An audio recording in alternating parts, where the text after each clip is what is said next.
Sveiki! Mans vārds ir Juris, un pagājušo vasaru es pavadīju 2 nedēļas Tērvetē. Nometnē mēs darījām daudz foršas lietas, bet vislabāk man patika dziedāšana, rotu taisīšana un karogu spēles. Nometnē es apmeklēju mūzikas nodarbību, kur dziedājām latviešu kultūras dziesmas. Mēs mācījāmies vārdus, melodijas un dažas kustības, kas pievienojas dziesmām. Man visjautrāk bija dziedāt kopā ar pārējiem un klausīties, kā skan mūsu balsis kopā. Tas bija vienkārši, bet patīkami.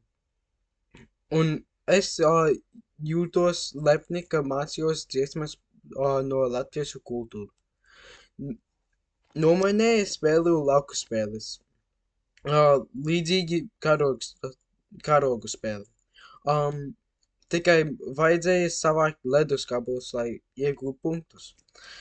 Mēs skraidījām pa laukumu un mēģinājām savākt pēc iespējas vairāk ledus. Man visjautrāk bija skriet un nodarboties ar komandu.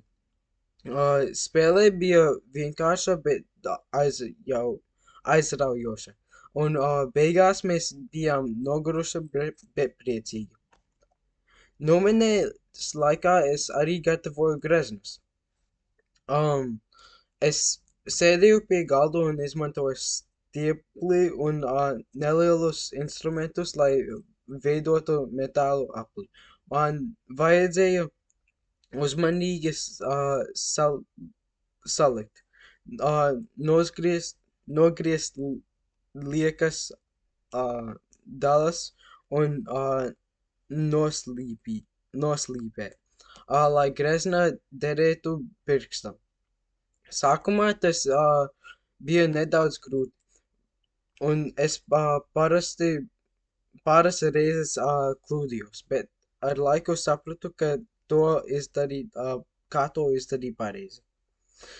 Man gribētos teikt liels paldies par visu palīdzību, lai es varētu iet atpakaļ uz šo nometni katru gadu, lai es varētu draudzēties un mācīties par latviešu kultūru. Paldies!